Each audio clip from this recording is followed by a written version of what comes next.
Assalamualaikum warahmatullahi wabarakatuh. Apa kabar Anda sekalian? Insya Allah selalu dalam lindungan Allah dan selalu sehat walafiat dimanapun berada ya. Nah, hari ini kita masuk materi berikutnya, yaitu tentang akikah dan kurban. Anda sekalian, akikah dan kurban itu adalah bahagian khusus dari aturan umum menyangkut tentang penyembelihan hewan dalam aturan Islam. Kenapa dibedakan? Karena memang akikah dan kurban itu punya ketentuan tersendiri. Memang menyembelih hewan juga, namun ada ketentuannya secara khusus diberlakukan dalam aturan syariat. Nah, kita bahas yang pertama, yaitu akikah. Ananda tahu akikah? Dulu pernah diakikahin mungkin oleh orang tuanya, atau pernah ada penyelenggaraan akikah di rumah Anda sekalian yang dilakukan oleh orang tua? Akikah itu adalah menyembelih hewan sebagai bentuk ibadah dalam rangka mensyukuri kelahiran seorang bayi. Dan ini disyariatkan dalam agama Islam. Hukum pelaksanaannya adalah sunnah muakkad. Jadi tidak sampai wajib, tapi sunnah muakkad. Sunnah yang betul-betul ditekankan untuk bisa dilaksanakan oleh umat Islam. Jadi kalau bisa jangan sampai tertinggal. Nah, seperti itu. Manfaatnya banyak, ada banyak sekali hikmah dari pelaksanaan akikah ini. Jadi seorang anak itu akan lebih nurut sama orang tuanya kalau dia diakikahkan oleh orang tuanya. Itu salah satu hikmah di balik itu. Nah, jadi manusia-manusia yang lahir di muka bumi ini jiwanya tergadai sampai dia diakikahkan oleh orang tuanya. Jadi syariat ini sangat bagus untuk dilaksanakan. Nah, pelaksanaan akikah itu adalah menyembelih hewan yang telah ditentukan, yaitu kambing. Ketentuan penyembelihannya adalah kalau yang lahir bayi perempuan, disembelihlah 1 ekor kambing. Kalau yang lahir bayi laki-laki, maka disembelihlah 2 ekor kambing. Nah, kemudian kambing yang disembelih ini boleh dibagikan kepada masyarakat sekitar, boleh juga dimasakkan dagingnya, kemudian dibagikan atau dipanggil orang untuk makan-makan ke rumah.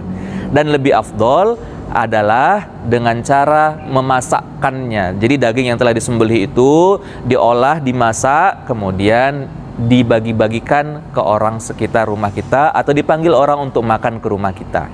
Itu untuk akikah. Nah, syariat lain selain menyembelih kambing ini ada juga menyukur rambut bayi, memberikan nama kepada bayi dengan nama yang baik.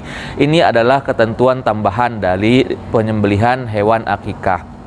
Nah, Anda sekalian, waktu pelaksanaan akikah itu adalah di hari ke-7 setelah kelahiran si bayi.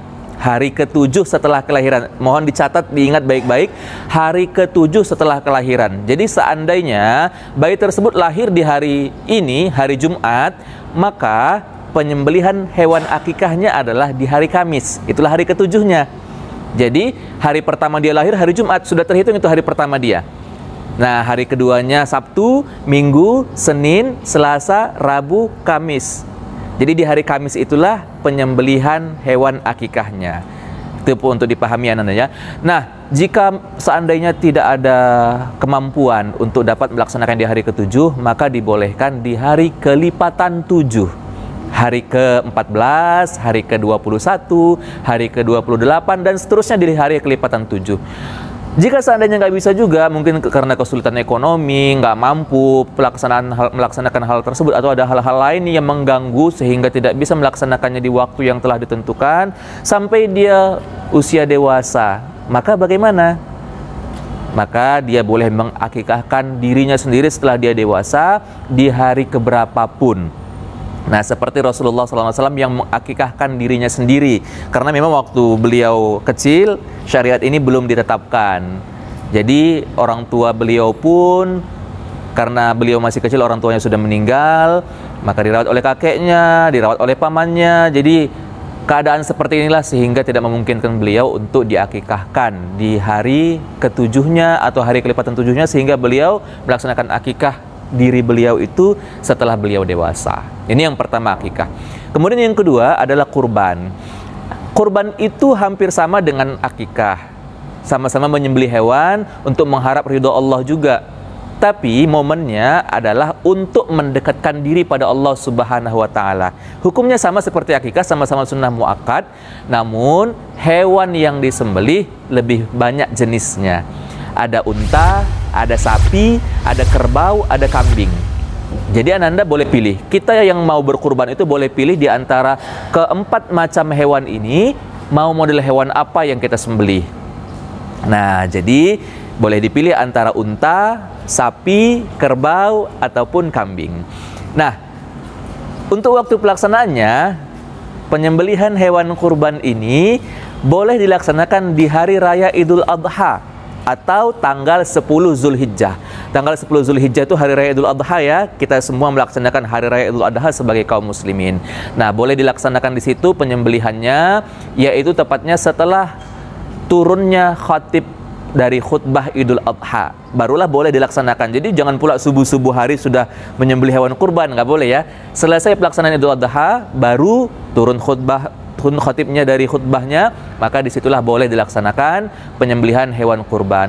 Atau boleh juga pilih opsi yang lain, yaitu di hari tasyrik, nggak di hari raya Idul Adha-nya, hari tasyrik.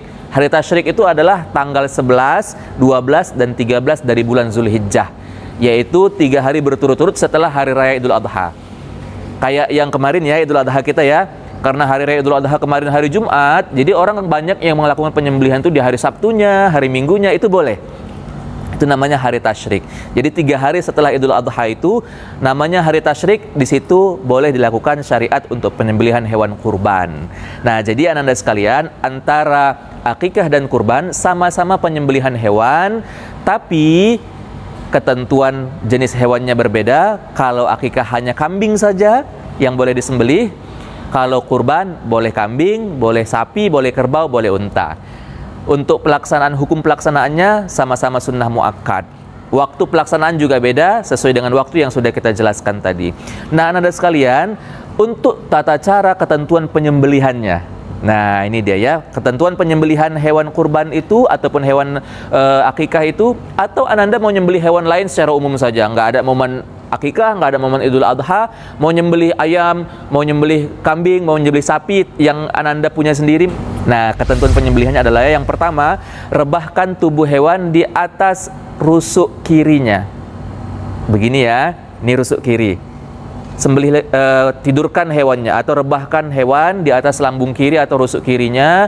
Kemudian usahakan hewan ini dihadapkan ke arah kiblat.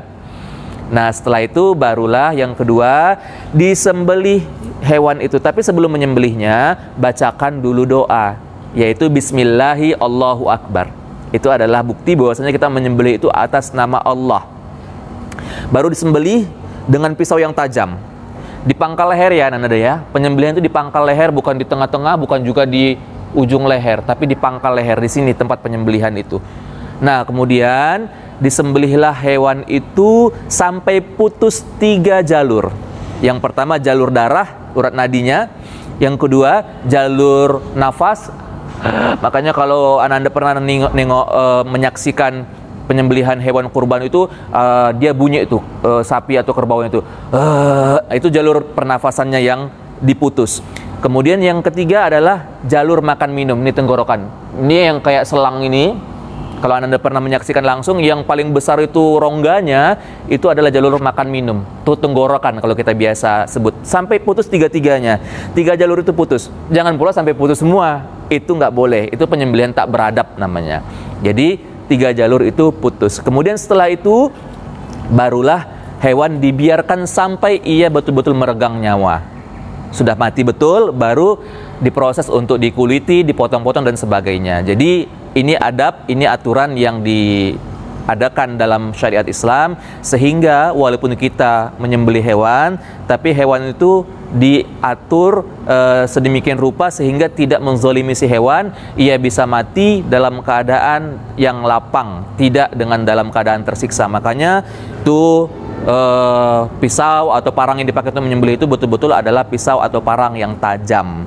Kemudian perlu dipahami adalah bahwasanya kenapa hewan yang mau dimakan itu harus disembelih, kenapa nggak kayak syariat yang lain, kayak yang biasa dipakai orang suku barbar mungkin, langsung ditusuk saja, dibakar, dipanggang, atau yang cara yang lain. Islam mengajarkan kebersihan Anda sekalian ya. Jadi kalau disembelih, darah-darah yang ada pada tubuh hewan itu dikeluarkan. Islam kan mengajarkan, kita dulu kelas 8 udah belajar kan, bahwasanya darah itu haram dikonsumsi, nggak boleh. Maka dengan cara disembelih itu, darah mengalir seluruhnya keluar. Makanya dibiarkan sampai dia meregang nyawa, supaya betul-betul darah itu keluar dulu dari tubuhnya. Sehingga hewan tersebut tidak mengandung darah yang kotor dan juga kuman-kuman yang terkandung di dalam darah. Jadi aman untuk kita konsumsi. Demikian anak-anak sekalian, mudah-mudahan bermanfaat. Ini juga termasuk sebagai bahagian menjadi syarat untuk UH2 kita nanti. Jadi anak-anak sekalian, untuk UH2 materinya adalah tentang akikah dan kurban. Pelajari baik-baik, boleh baca ringkasan materi di LKS, boleh baca materi yang ada di buku paket. Semoga bermanfaat. Insya Allah UH2 sukses dengan nilai lebih baik daripada UH1 kemarin. Demikian, Assalamualaikum warahmatullahi wabarakatuh.